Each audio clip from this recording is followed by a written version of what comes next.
Greetings my friends, we have been studying nationalism in India. हम लोगों ने last class में सिविल डिसोबीडियंस मूवमेंट को पढ़ा था। हम लोगों ने देखा था साइमन कमीशन क्या था। हम लोगों ने देखा था कि गांधी जी ने सिविल डिसोबीडियंस मूवमेंट को कैसे स्टार्ट किया। हम लोग उसके पहले already Lahore session of Congress पढ़ चुके थे।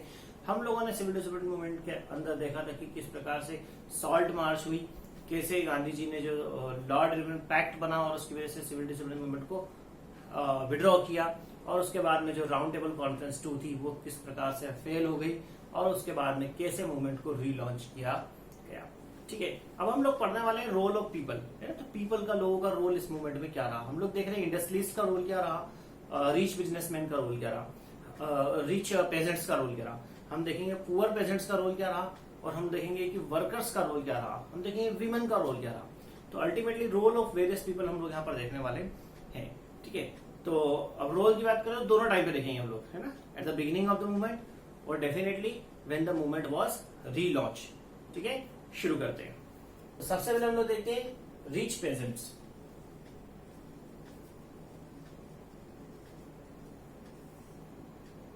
रिच पेजेंट्स की हम लोग बात करें तो हमारे पास में आते हैं पाटीदार गुजरात के, और जाट उत्तर प्रदेश के। ठीक है, तो ये जो लोग थे, ये लोग बेसिकली कमर्शियल क्रॉप्स में बिलीव करते थे, ये ना बिजनेस करते थे। हम बोल सकते हैं they worked on cash crops. ठीक है, कैश क्रॉप्स का ये लोग काम करते थे। लेकिन जब ईयर्स ऑफ ग्रेट डिप्रेशन आए, है ना, due two years of great depression, जब ईयर्स ऑफ ग्रेट डिप्रेशन आया साहब, तो इनकी क्रॉप भी, इनको भी क्या होने लगा, नुकसान होने लगा, है ना। तो नुकसान होने लगा, और जो रेवेन्यूज थे, ब्रिटिश को भी नुकसान हो रहा था, लेकिन ब्रिटिश जो थे सारा नुकसान इनके सर पर डाल रहे थे। ठीक है, तो इनको जो नुकसान होने लगा, डैमेज होने लगा, तो उसकी वजह से जो थे ये बड़े परेशान हो गए। अब एक तो नुकसान हो रहा है, ऊपर से ब्रिटिश लोगों ने रेवेन्यू इंक्रीज कर दिए, समझा। तो अल्टीमेटली ये क्या चाह रहे थे कि रेवेन्यूज कहीं से कम हो जाए तो इनको थोड़ा सा फायदा मिल जाए। तो due two years of great depression they wanted reduction in revenue, कि वो रेवेन्यू में रिडक्शन चाहते थे। वो चाहते थे कि थोड़ा सा रेवेन्यू कम हो जाए तो they will be able to cope up the situation. ठीक है, and for this British was not ready. ठीक है, तो उनको लगा कि ये जो मूवमेंट गांधी जी ने स्टार्ट किया, सिविल डिसोबीडियंस मूवमेंट, अगर इस मूवमेंट में पार्टिसिपेट किया जाए तो गांधी जी उनको जो है ये रेवेन्यू से छुटकारा, रेवेन्यू में क्या बोल सकते हैं, कमती करवा देंगे ना, रेवेन्यू को जो है रिड्यूस करवा देंगे। तो they thought that the reduction of revenue is possible with this movement, है ना। मतलब उनको वो स्वराज से कोई मतलब नहीं। ठीक है, they did not want freedom, है ना। और चाहते भी हो तो मतलब they were not participating enthusiastically for the freedom, they were participating for reduction in the revenue. समझना बात। तो दे enthusiastically participated, है ना। Why? To reduce the revenue, है ना। उनको लगा कि रेवेन्यू इससे रिड्यूस हो जाएगा। ठीक है, तो they enthusiastically participated in civil disobedience movement। ठीक है ना। ये भी लिखते हैं कब, in 1930 एंड 31, जो भी स्टार्टिंग हुआ था, जब बिगिनिंग में, शुरुआत में जो था मूवमेंट में अच्छा इन्होंने पार्टिसिपेट किया। फिर क्या हुआ साहब, गांधी जी 1931 में मूवमेंट को विड्रॉ किया। मूवमेंट को विड्रॉ किया, क्या इनकी डिमांड फुलफिल हुई थी तब तक? क्या रेवेन्यूज रिड्यूस हो गए थे? नहीं। ठीक है, तो when Gandhi ji withdrew the movement, when Gandhi ji withdrew the movement without reduction of revenue, they felt very bad, they felt disappointed। समझना चीज को। और जब फिर से मूवमेंट लॉन्च हुआ 1932 में, तो they did not come to participate, है ना। ठीक है, they didn't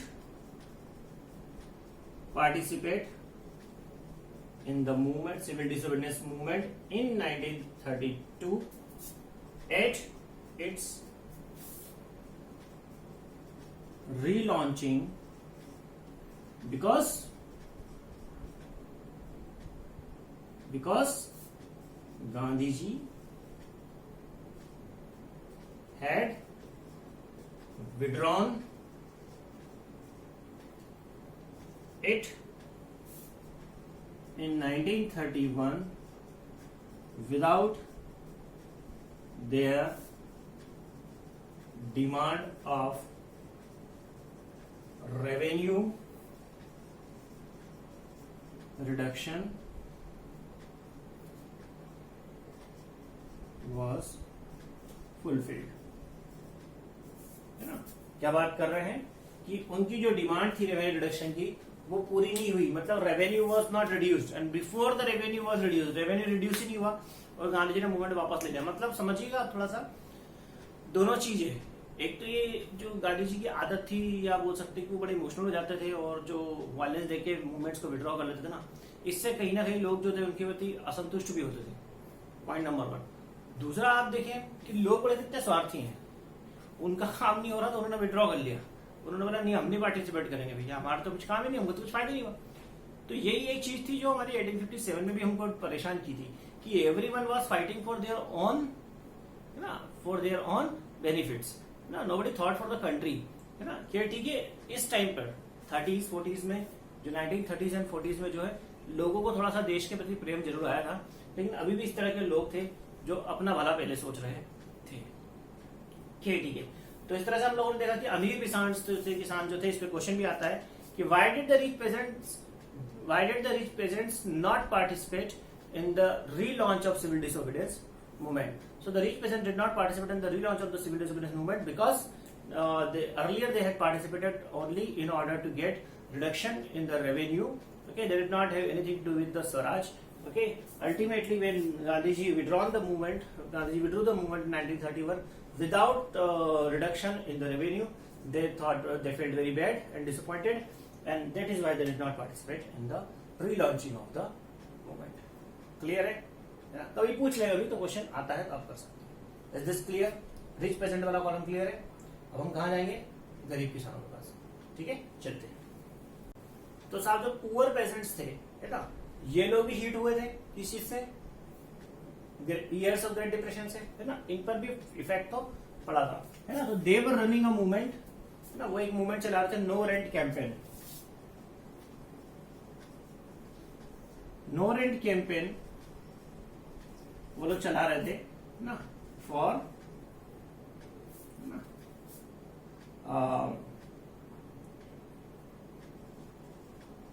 waiving off in the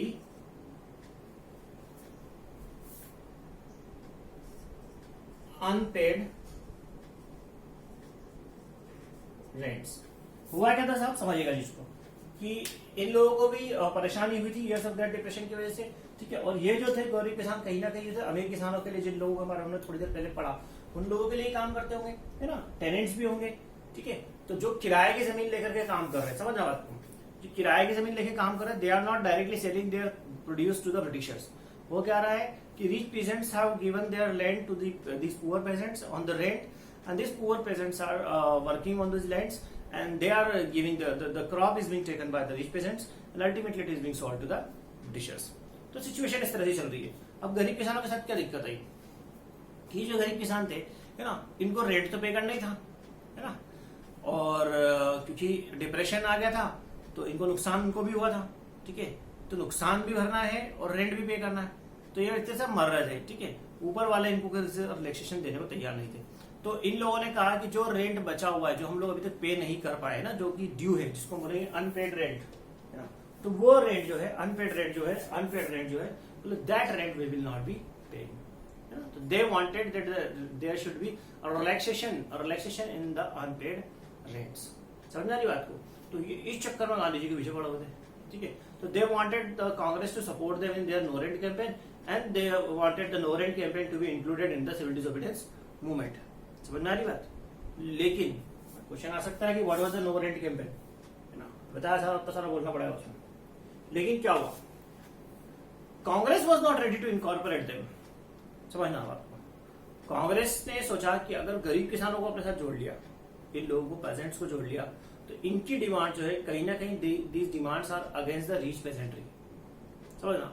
तो इनको अगर साथ में जोड़ा तो अमीर किसान नाराज रहेंगे, है ना, और अमीर किसानों का सपोर्ट की उनको ज्यादा आवश्यकता उनको फील हो रही थी। इस पॉइंट को लिखता हूं मैं।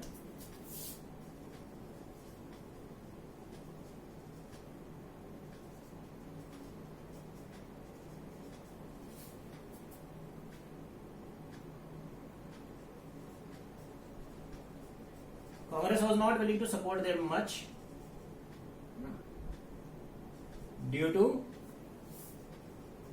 rich peasantry, ठीक है। और अल्टीमेटली जब वापस से मूवमेंट लॉन्च हुआ होगा, है ना, तो फिर इन लोगों ने कांग्रेस को सपोर्ट नहीं किया होगा, है ना। तो the relationship between Congress and poor peasant remained uncertain, है ना। कभी ये हमारा सपोर्ट नहीं करे, कभी हम उनका सपोर्ट नहीं करे। तो एक अनसर्टेनिटी जो थी पुअर पेजेंट्स के साथ में कांग्रेस की थी। मतलब कांग्रेस को शायद जब जरूरत लगी होगी इनकी, तो हो सकता है इन लोगों ने खुद के समर्थन नहीं किया होगा। Ultimately they are poor peasant, तो गरीब थे, तो ये लोग कुछ ऐसा नहीं कि एकदम से नहीं करेंगे भैया वाला मामला तो था ही नहीं, ठीक है। वाला मामला आजकल चलता है, उस टाइम ऐसा नहीं था। दे थॉट, मतलब they were sometimes they were supporting and their support was what to say feared support ना, अप्रेंसिव था, ठीक है। डर डर के काम करने वाला मामला इनका था। खुल के जो बोलते हैं एंथुसियास्टिकली सपोर्ट होना चाहिए, वो सपोर्ट इनकी तरफ से कांग्रेस को नहीं मिला, और कांग्रेस का सपोर्ट तो इनको बिल्कुल भी कभी मिला ही नहीं था। समझ में आ रही बात नहीं आ रही? तो इस तरह से आपने देखा कि गरीब किसान क्या है। तो समझना आप उस टाइम पर भी ये चीज चलती थी, है ना, कि अमीरों को, जो हमारा फ्रीडम मूवमेंट चल रहा है, हमारा फ्रीडम स्ट्रगल चल रहा है, उसमें जो पार्टी फ्रीडम मूवमेंट को लीड कर रही है, उसको आप देखिए कि वो अमीरों को सपोर्ट करने को तैयार है। अमीरों का, क्योंकि उनको अमीरों से ज्यादा फायदा हो रहा है उनको, और गरीबों को सपोर्ट करने को तैयार नहीं है, ठीक है। आपको यही सिचुएशन एक बार मैं इंडस्ट्रियलिस्ट के साथ भी समझाऊंगा, बिजनेसमैन और वर्कर्स के साथ भी समझाता हूँ, है ना, जस्ट इसके बाद में, ठीक है। अब देखते हैं what was the role of industrialist and businessman in civil disobedience movement. Question है 3 नंबर का, what was the role of businessman in civil and what was the role of industrialist and businessman in civil disobedience movement. तो हम देख रहे हैं industrialist and business man, ठीक है, इंडस्ट्रियलिस्ट एंड बिजनेस मैन। तो आपको याद हो तो वर्ल्ड वॉर 1, है ना, तो वर्ल्ड वॉर 1 में इन लोगों ने बहुत अच्छा पैसा कमाया, है ना। They get big benefit, big profit in world war 1 because the British was not importing anything in India, ठीक है, rather British was purchasing things from them, ठीक है। तो इन लोगों ने एक अच्छा पैसा कमा लिया। इन लोगों का लगा कि ट्रेडिंग जो है, बिजनेस जो है, इनके हाथ में आ चुका पूरा और इनके हिसाब से चलेगा। लेकिन जब वर्ल्ड वॉर 1 खत्म हुई तो ब्रिटिश वापस आए अपने सेम ट्रेड रूल्स लेकर के, है ना, और इस बार तो और कुछ हार्श रूल्स लेकर के आए वो, क्योंकि ब्रिटिश को भी बहुत बड़ा पैसा कमाना था, ठीक है। तो ब्रिटिश जो थे कई चीजों में मोनोपोली करने की प्लानिंग कर रहे थे, और कई तरह का फॉरेन गुड्स जो थे इंडिया में जो थे इम्पोर्ट कर रहे थे। तो ये लोगों को थोड़ा सा नुकसान होने वाला था। इनको लग रहा था कि अब सिचुएशन बिगड़ सकती है, तो दे थॉट कि they should participate in the civil disobedience movement. और इससे क्या होगा कि कहीं ना कहीं जो है इनके लिए जो है रूल्स थोड़े से लीनियंट हो जाएंगे। समझ रही बात? तो इनके टारगेट्स क्या थे, पहले देखते हैं, है ना। आफ्टर वर्ल्ड वॉर 1, है ना, इनको किस चीज का डर था, है ना, they feared of losing their business profits which they had made during World War 1, कि वर्ल्ड वॉर 1 में जो उन्होंने पैसा कमाया था उनको डर लगा था कि जो प्रॉफिट उन्होंने कमाया था, जो बिजनेस उन्होंने जमा लिया था, है ना, वो बिजनेस जो है उनका लूज हो जाएगा, ठीक है। New trade policies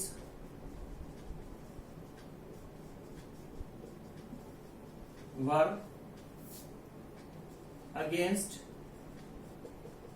their business, ठीक है। सारी नई ट्रेड पॉलिसी इतनी भी आ रही थी वो उनको कहीं ना कहीं डैमेज करने वाली थी। कुछ बड़े लोग थे जैसे GD Birla,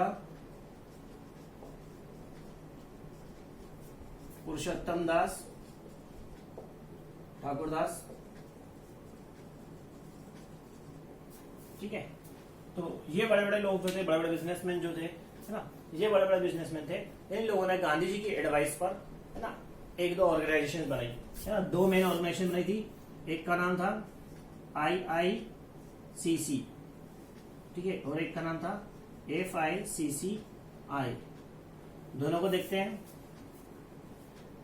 IICC and FICCI। ये जो आई थी 1920 में और ये आई थी 1927 में। क्लियर है। तो IICC का मतलब होता था Indian industries of commercial Congress, ठीक है, Indian industries of commercial Congress, है ना। फिक्की या हम बोल सकते हैं FICCI, इसका होता था full form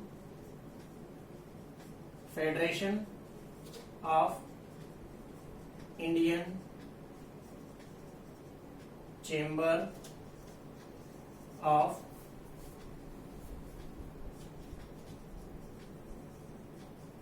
commerce and industries, है ना। क्या बोल रहे हैं हम लोग? Federation of Indian chamber of commerce and industries, दो बार ऑफ है, ठीक है। Federation of Indian chamber of commerce and industries. ये आपकी बुक के पेज नंबर 66 पर भी अच्छे से दिया हुआ है, आप वहां से भी देख सकते हैं, ठीक है।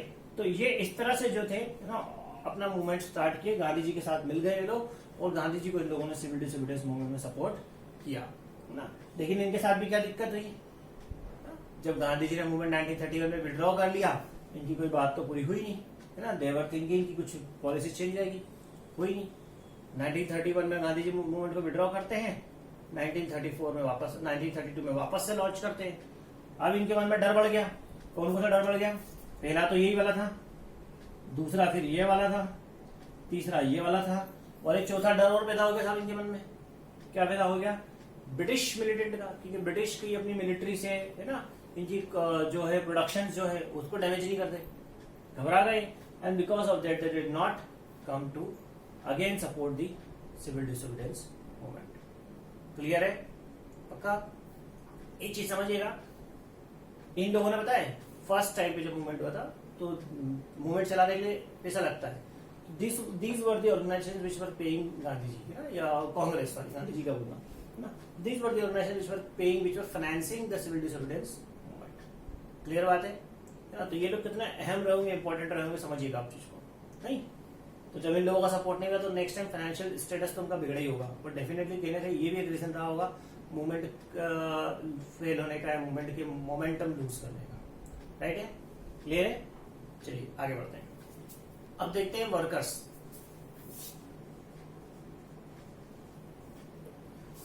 वर्कर्स, है ना, जनरली हमारे पास में आएंगे, तो हमारे पास में आएंगे रेलवे वर्कर्स,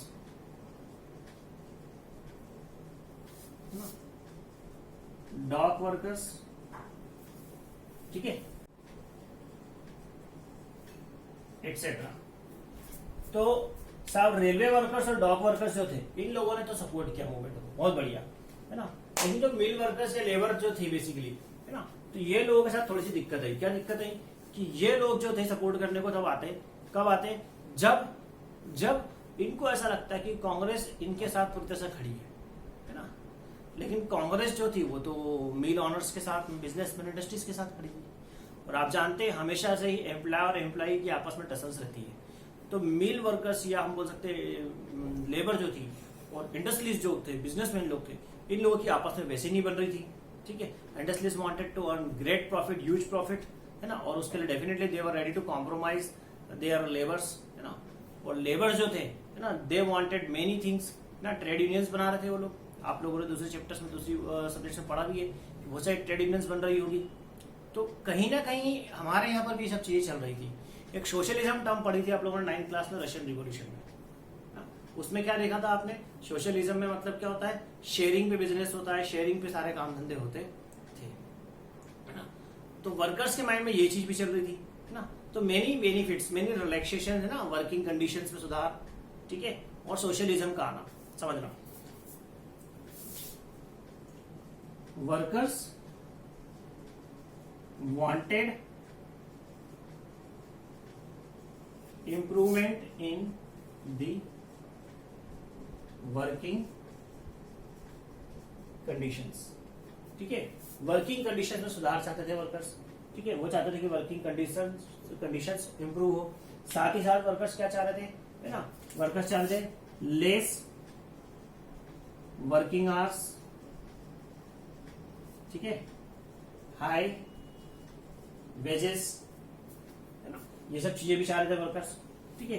अब जहां वर्कर्स ये सारी चीजें चाह रहे थे, है ना, और ट्रेड यूनियंस भी चाह रहे थे, और ट्रेड यूनियंस बनाना चाह रहे थे, तो ऑब्वियसली बात है ये सारी डिमांड्स तो कहीं ना कहीं इंडस्ट्रियलिस्ट लोगों के अगेंस्ट आ रही थी। तो अगर कांग्रेस इनको सपोर्ट करेगी तो इंडस्ट्रियलिस्ट लोगों का सपोर्ट चला जाएगा, समझना। If Congress comes to support them तो industrialist will definitely not support Congress. तो कांग्रेस को तो समझ में नहीं आता क्या करना है, तो ultimately Congress choose industrialist over the workers, है ना। तो Congress was not favouring these people much, है ना, या बोल सकते हैं कि दे did not participate much because Congress was in the side of industrialist, है ना। तो दे did not participate with enthusiasm because Congress was with industrialists and business। तो ये भी एक कारण रहा है। आप लोगों को मैंने पहले बताया था पेजेंट वाले केस में भी यही होता कि Congress was standing with the rich people and the poor people were struggling. यहाँ पर भी यही हुआ कि Congress was standing with the rich people and the poor are struggling, ठीक है। तो इस तरह से देखा जाए तो वर्कर्स जो थे इन लोगों ने भी कांग्रेस का बहुत ज्यादा सपोर्ट नहीं किया। कुछ एक दो जगहों पर शायद से वर्कर्स का अच्छा सपोर्ट, नागपुर वगैरह में शायद अच्छा सपोर्ट कांग्रेस को मिला, पर not in entire India. Clear है बात आपको? पक्का? और हम आज का लास्ट टॉपिक देखेंगे विमेन, कि विमेन का स्टेटस क्या था सिविल डिसोबीडियंस मूवमेंट में। महिलाएं, तो Indian women were not different from the other countries women, है ना। हमारे यहाँ पर महिलाओं को हम लोगों ने वही स्टेटस दिया जो यूरोप में हम लोगों ने देखा था नेशनलिज्म में महिलाओं को मिला था। क्या कि जब काम पड़ता है, गरज पड़ती है, तो उनको पूरी तरह से एक्टिवली पार्टिसिपेट करवा लो, है ना, कि देयर पार्टिसिपेशन इन दांडी यात्रा as well as civil disobedience movement was very active, ठीक है, बहुत ही बढ़िया। मतलब मर्दों के साथ में बिल्कुल पुरुष से कंधे से कंधा मिला के चली गई, फुल सपोर्ट में थी, है ना। लेकिन जब उनको पॉलिटिकल राइट्स देने की बात आई, है ना, तो उनको कुछ भी नहीं मिला, ठीक है। They were not given any political position in Congress, ठीक है, कि कांग्रेस में कुछ भी उनको पॉलिटिकल पोजीशन नहीं मिली। यहाँ पर आपकी बुक बोलती है कि गांधी जी जो थे उनका खुद का ही मानना ऐसा था कि विमेन जो है they should be good mother and house taker, है ना, कि Gandhi ji also believed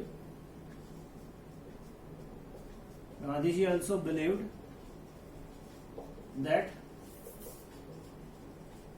women should be good mothers and house keepers, है ना, कि महिलाएं जो है वो घर की देखभाल और बच्चों की देखभाल करने के लिए जन्म हुआ है या जो भी है उसके लिए उनका। तो ये एक बहुत क्रिटिसिज्म वाली बात है बेटा, मतलब समझने वाली बात है कि ये कितना आप समझेगा चीज को, कि कैसे मतलब हमारे यहाँ पर पेट्रियार्चल सोसाइटी रही है और जो है कहीं ना कहीं विमेन को हमेशा ही जो है ना, विमेन एम्पावरमेंट के बारे में किसी ने भी नहीं सोचा है, उनको हमेशा जो है डिस्क्रिमिनेट किया गया है। उनका इतना इंपॉर्टेंट रोल था, आपको बताया कि इसमें सिविल डिसोबीडियंस मूवमेंट क्या बताया जाए ये जो थी शराब की दुकानें बंद करवाना, दूसरी दुकानों को बंद करवाना, धरना देना, ठीक है, बोन फायर्स करना, लोगों के घर से कपड़े इकट्ठे करना, तो ये सारा काम जो थी ना महिलाएं कर रही थी। And still their position was uncertain. समझ में आ रही बात? तो इस तरह से देखा जाता विमेन जो थी they also struggled very much. खैर ठीक है, तो this was something about civil disobedience movement. हम लोगों ने देखा कि लोगों ने सिविल डिसोबीडियंस मूवमेंट में कैसे रोल प्ले किया, कैसे कंट्रीब्यूट किया। अब ये चीज क्लियर होती है। अब हम लोग थोड़ा सा कम्युनिटी बेसिस पे जो है अगले लेक्चर में देखते हैं कि कैसे जो था कौन कौन सी कम्युनिटीज में इन्वॉल्व थी, कौन कौन सी कम्युनिटीज में इन्वॉल्व नहीं थी। ठीक है, मोस्ट प्रोबेबली उसके बाद हमारा चैप्टर में कुछ खास बचा नहीं है, चैप्टर हमारा खत्म हो जाएगा। ठीक है, थैंक यू।